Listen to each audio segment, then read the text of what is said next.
Welcome to brain walkers, जहाँ हम करेंगे पढ़ाई की बात मस्ती के साथ। तो ये हमारी वन नाइट फाइट सीरीज़ का पहला चैप्टर है फिजिक्स का, लाइट रिफ्लेक्शन एंड रिफ्रैक्शन। अब ये जो वन नाइट फाइट की जो सीरीज़ है ना, ये हमने इसलिए बनाई है क्योंकि आपके प्री बोर्ड और बोर्ड एग्जाम्स आ रहे हैं। तो हम आपको एक ऐसा कंटेंट देना चाह रहे हैं जिसको कि आप एक बार देख करके आप अपनी तैयारी को कह सके कि हाँ, मेरी तैयारी पूरी हो चुकी है, अभी अभी मुझे कुछ और पढ़ने की ज़रूरत नहीं है। तो इस सीरीज़ में हम सारे टॉपिक्स को जितनी जल्दी कवर सकते हो, जितनी जल्दी कवर कर पाएंगे हम उतनी जल्दी कवर करने की कोशिश करेंगे। और साथ ही साथ सारे रिलेवेंट क्वेश्चन, सारे रिलेवेंट पॉइंट्स जो भी आपके बोर्ड या प्री बोर्ड के एग्ज़ाम के पॉइंट ऑफ व्यू से इंपॉर्टेंट है, उन सारी चीज़ों पे हम एक डिटेल डिस्कशन भी करेंगे। तो इस वीडियो की सीरीज़ आपको पार्ट बाय पार्ट फॉर्मेट में मिल जाएगी। कोशिश ये रहेगी कि इस चैप्टर को 1 घंटे के अंदर हम पूरे तरीके से कवर कर लें, और साथ ही साथ एक डिटेल लेक्चर भी आपको इसी के साथ प्रोवाइड कर दिया जाएगा, वन शॉट लेक्चर के फॉर्म में, जो कि थोड़ा बड़ा हो सकता है। जिनको इस चैप्टर को बहुत ज़्यादा इन डेप्थ में समझना है या अच्छे से पढ़ना है, तो वो उस पर भी जाकर के उन सारी चीज़ों को देख सकेंगे। राइट, तो चलो शुरुआत करते हैं इस चैप्टर की, light reflection and refraction. Right, तो सबसे पहले हम रिफ्लेक्शन की बात करेंगे इस चैप्टर में। रिफ्लेक्शन में हम रिफ्लेक्शन ऑफ लाइट के बारे में पढ़ेंगे। हम सबको पता है रिफ्लेक्शन किस में होता है, रिफ्लेक्शन होता है मिरर के केस में। तो हम दो तरह के मिरर पढ़ने वाले हैं, प्लेन और स्फेरिकल मिरर। ज़्यादातर डिस्कशन हमारा स्फेरिकल मिरर के बारे में ही होगा। और फिर हम इमेज फॉर्मेशन की बात करेंगे कि इमेज फॉर्म होते हुए तो हम सब ने देखी है, राइट, लेकिन इमेज फॉर्म होने के पीछे का साइंस है, उसको समझेंगे। स्फेरिकल मिरर के क्या यूजेस हैं, ऐसी कौन सी चीज़ें हैं जो स्फेरिकल मिरर को प्लेन मिरर से बहुत ही ज़्यादा अलग बनाती हैं। साइन कन्वेंशन और न्यूमेरिकल्स पे हमें सबसे लास्ट में इस सेगमेंट के डिस्कशन करेंगे। राइट, तो चलिए शुरू करते हैं अपने टॉपिक को। तो जब भी हमारे दिमाग में आता है कि रिफ्लेक्शन से रिलेटेड कुछ भी आता है, राइट, हम सबको पता है कि रिफ्लेक्शन की वजह से ही क्या होता है, इमेज फॉर्मेशन। राइट, और इमेज फॉर्मेशन हमने कहाँ पे नोटिस किया, हम बचपन से देखते आ रहे हैं ना मिरर में अपनी इमेजेस को। राइट, अब देखो जैसा कि यहाँ पे दिख रहा है ना, कुछ स्पेशल आप नोटिस कर रहे होगा, तो ये हम सबके साथ होता है ना।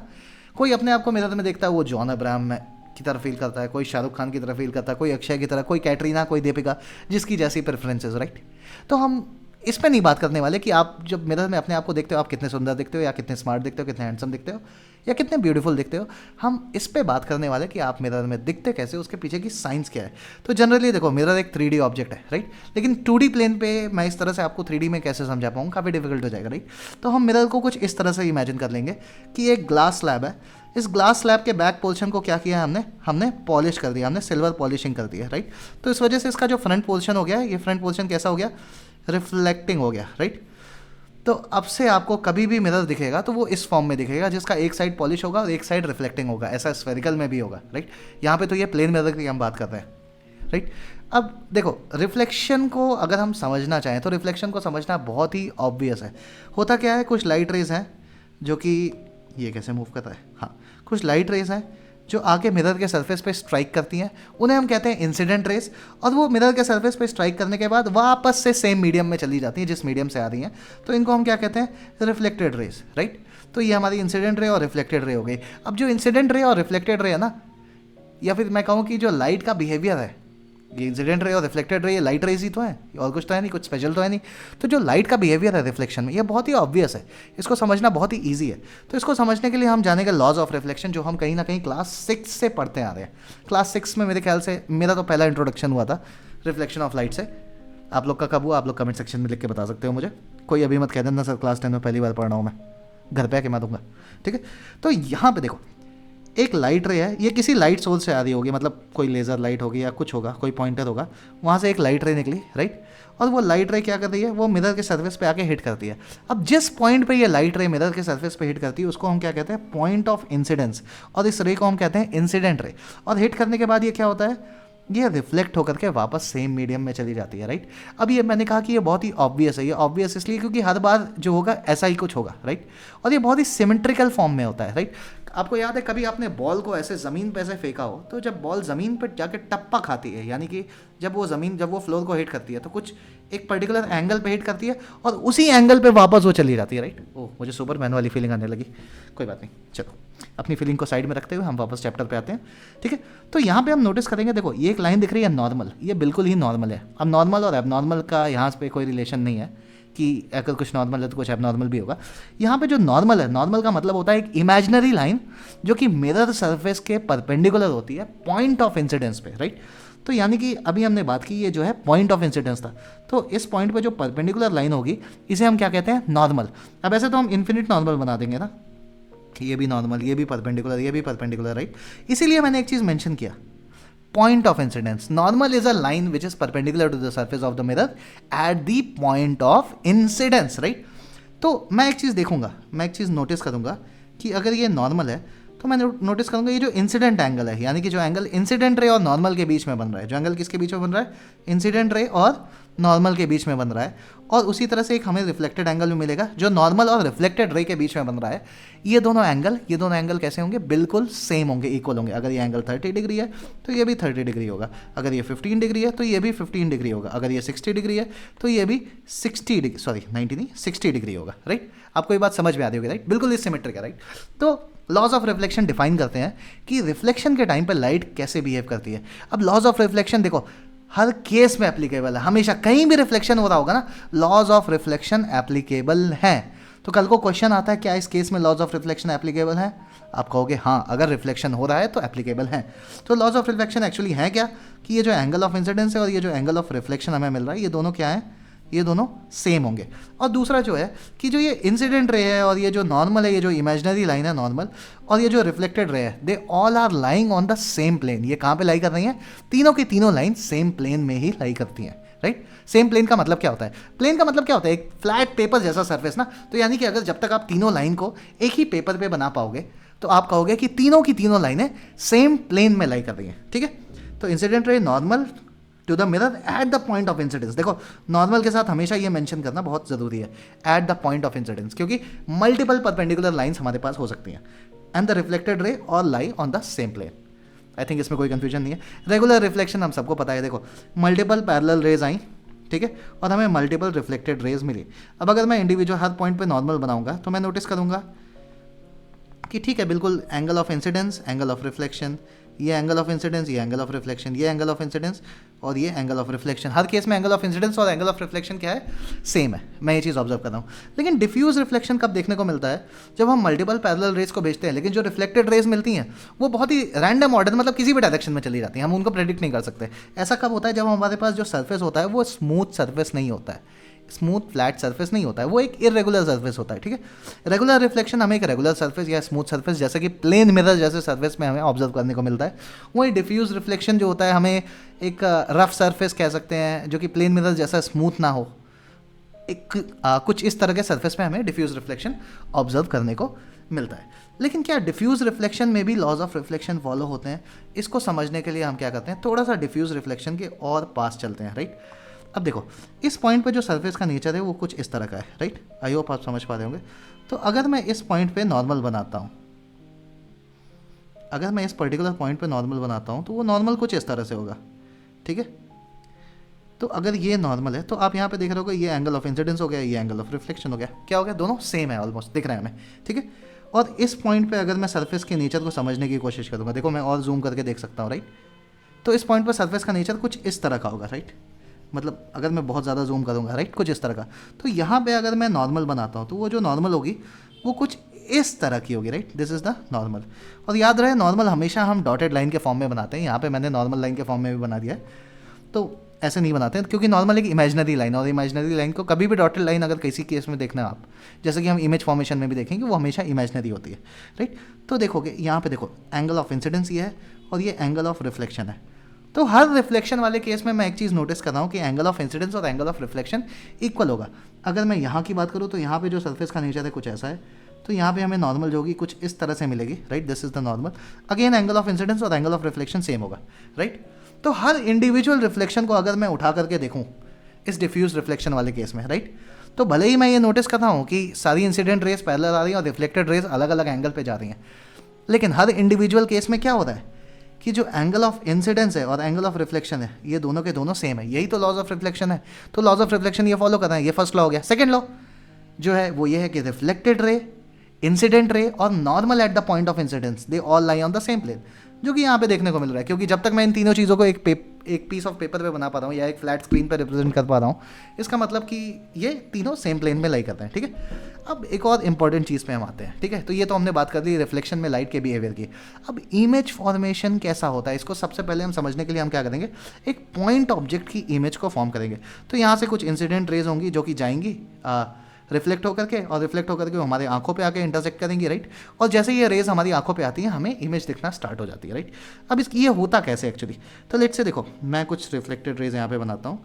So let's say this is incident ray number 1, ठीक है, this is incident ray number 1। तो इसमें होगा क्या कि ये रिफ्लेक्शन के बाद कुछ इस तरह से ऑब्जर्वर की आई पे पहुँचेगी। उसी तरीके से मैं यहाँ पे बनाता हूँ इंसिडेंट रे नंबर 2, राइट। तो ये भी रेज कहाँ पहुँचेंगी, ऑब्जर्वर की आंखों तक पहुँचेंगी। अब देखो कभी भी ये चीज़ समझना, देखो ये इंसिडेंट रे मैं लिख देता हूँ, इंसिडेंट रे 1, ये इंसिडेंट रे 2 है, और ये हो गई रिफ्लेक्टेड रे 1, और ये रिफ्लेक्टेड रे 2 हो गई, राइट। अब एक चीज़ को ध्यान से समझना है, ये जो रे दिख रही है मुझे, ये जो रिफ्लेक्टेड रेज है, ये डाइवर्जिंग है नेचर में। अगर मैं नोटिस करूँगा तो यहाँ पे इन दोनों के बीच में डिस्टेंस कम थी, जैसे जैसे ये रेज आगे बढ़ती जा रही है इनके बीच की जो डिस्टेंस है वो क्या होती जा रही है, वो इंक्रीज करती जा रही है। तो ये दोनों रेज कैसी हैं, ये दोनों रेज डाइवर्जिंग नेचर में है, राइट। अब एक चीज़ बहुत इंपॉर्टेंट है, इमेज फॉर्मेशन के लिए हमें रिफ्लेक्शन के थ्रू, सिर्फ रिफ्लेक्शन के केस की मैं बात कर रहा हूँ, रिफ्लेक्शन में इमेज फॉर्मेशन के केस में हमें दो रिफ्लेक्टेड रेज का इंटरसेक्शन चाहिए।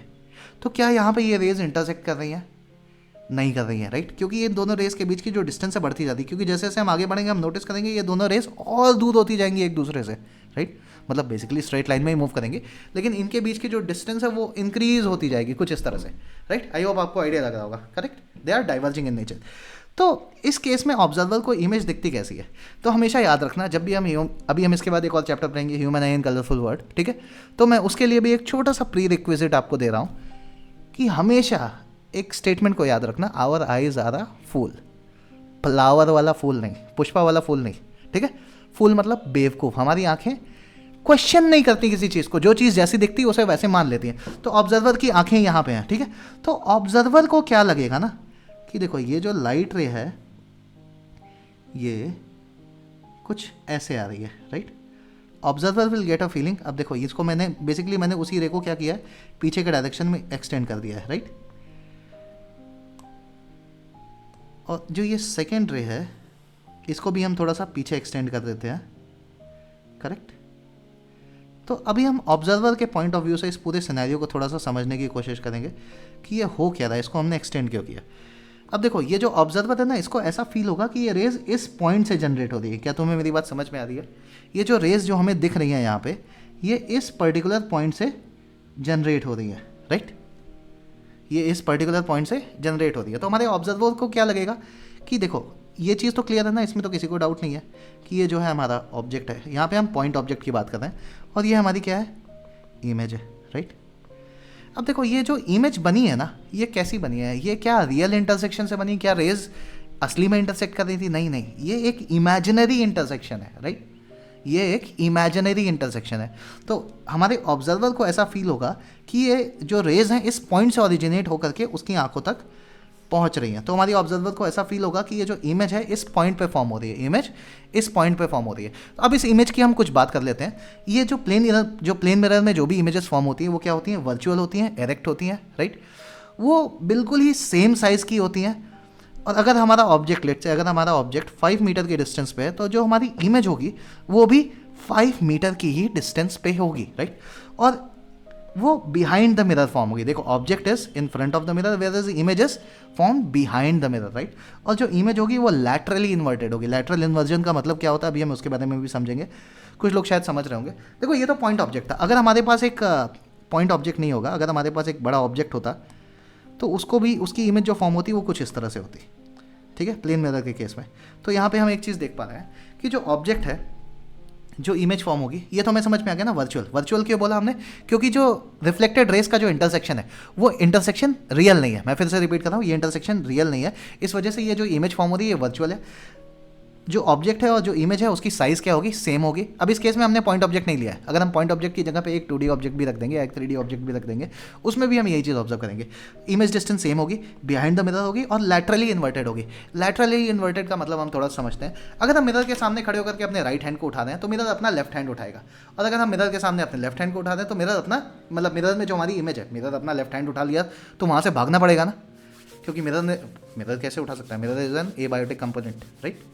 ठीक है, इकोसिस्टम में हमने पढ़ा था। ठीक है, हाँ। तो मिरर अगर मिरर में हम अपना लेफ्ट हैंड उठाते हैं, मतलब अगर मैं अपना लेफ्ट हैंड उठाता हूँ तो मेरी जो इमेज होगी वो अपना राइट हैंड उठाएगी, तो इसे हम लैटरल इन्वर्जन कहते हैं, राइट। अब बचपन में बहुत कंफ्यूज रहता था, ये जिसने एम्बुलेंस के ऊपर एम्बुलेंस लिखा है उसको लिखना भी नहीं आता, ये क्या उल्टा लिख दिया है, मतलब कैसे किस तरह के पेंटर ये एम्बुलेंस लिखवा रहे हैं, राइट।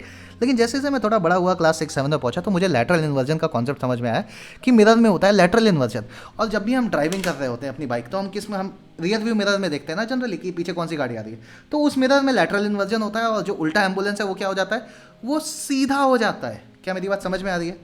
जैसे कि यहाँ पे हम देख रहे हैं, देखो एम्बुलेंस उल्टा लिखा हुआ है, लेकिन इस मिरर में हमें एम्बुलेंस सीधा दिखाई दे रहा है। अब एक और चीज़ हम पढ़ेंगे लैटरल इन्वर्जन के बाद, कि हमने वर्चुअल इमेज तो देख ली। वर्चुअल इमेज का मतलब एक ऐसी इमेज, वर्चुअल इमेज का मतलब एक ऐसी इमेज जो कि imaginary intersection of reflected rays की वजह से फॉर्म हो रही है, यानी कि रेस को हमने मिरर के पीछे एक्सटेंड किया है। और वर्चुअल इमेज हमेशा क्या होती है, एरेक्ट होती है, राइट। और वर्चुअल इमेज हमेशा बिहाइंड द मिरर फॉर्म होगी। In case of reflection virtual image is always formed behind the mirror. I hope ये बात आप लोग को पूरी तरीके से क्लियर समझ में आ रही है, राइट। अब देखो रियल इमेज का मतलब क्या होता है। Real image is a image, like a real image is formed when the light rays starting from an object meet after reflection or refraction। देखो सीधी सी बात है, अगर यहाँ पे रिफ्लेक्शन के बाद ये रेज इंटरसेक्ट करती है, राइट, तो यानी कि जो इमेज फॉर्मेशन होता है वो यहीं पे हो जाता है, राइट, क्योंकि रिफ्लेक्टेड रेज यहीं पे सामने इंटरसेक्ट कर रही है और ये इंटरसेक्शन रियल होता है। इस केस में जो इमेज फॉर्म होती है वो रियल होती है। अब रियल इमेज के फॉर्मेशन के बारे में हम और अच्छे से पढ़ेंगे जब हम स्फेरिकल मिरर के बारे में पढ़ रहे होंगे, राइट। तो अभी जस्ट हम ये जान लेते हैं कि रियल इमेज तब फॉर्म होती है जब रेज का एक्चुअल या फिर रियल इंटरसेक्शन होता है। रिफ्लेक्टेड रेज असली में इंटरसेक्ट करती है, राइट। और रियल इमेजेस को हम प्रोजेक्ट कर सकते हैं किसी स्क्रीन पे। सबसे बेस्ट एग्जांपल है, आपने प्रोजेक्टर्स देखा होगा, मूवी देखने तो सब लोग जाते हैं ना, आजकल तो क्लासरूम में भी डिजिटल बोर्ड वगैरह लग गए हैं, प्रोजेक्टर वगैरह हट चुके हैं, लेकिन मूवीज़ देखने हम सब जाते हैं ना हॉल में। हॉल में हमने देखा होगा पीछे एक प्रोजेक्टर होता है, सामने एक स्क्रीन होती है, तो प्रोजेक्टर से रेज निकलती हैं और वो जाके स्क्रीन पे इंटरसेक्ट करती है। स्क्रीन पे क्या करती है, इंटरसेक्ट करती हैं, जिस वजह से स्क्रीन पे एक इमेज बनती है जो कि रियल होती है, राइट। अब देखो पिन होल कैमरा एक बहुत अच्छा एग्जांपल है। पिन होल कैमरा सब लोग 6, 7, 8 क्लास में सबने पढ़ाई होगा, और जिसने नहीं पढ़ा होगा कोई बहुत बड़ी चीज़ नहीं है, आप यूट्यूब पे वीडियो देख सकते हो। पिन होल कैमरा बनाने के लिए हमें एक बटर पेपर और एक कार्डबोर्ड चाहिए, ठीक है। कोई भी मैगी का पुराना या किसी चीज़ का भी कार्डबोर्ड वगैरह पड़ा हो आपके पास, बहुत सारी चीज़ें खरीदते रहते हैं ना आजकल, तो बिग बिलियन डेज़ की शॉपिंग भी अभी चली गई है, तो बहुत सारे कार्डबोर्ड लोगों ने मंगा के रखे होंगे फ्लिपकार्ट, अमेजोन के, मतलब रखे ही होंगे ना।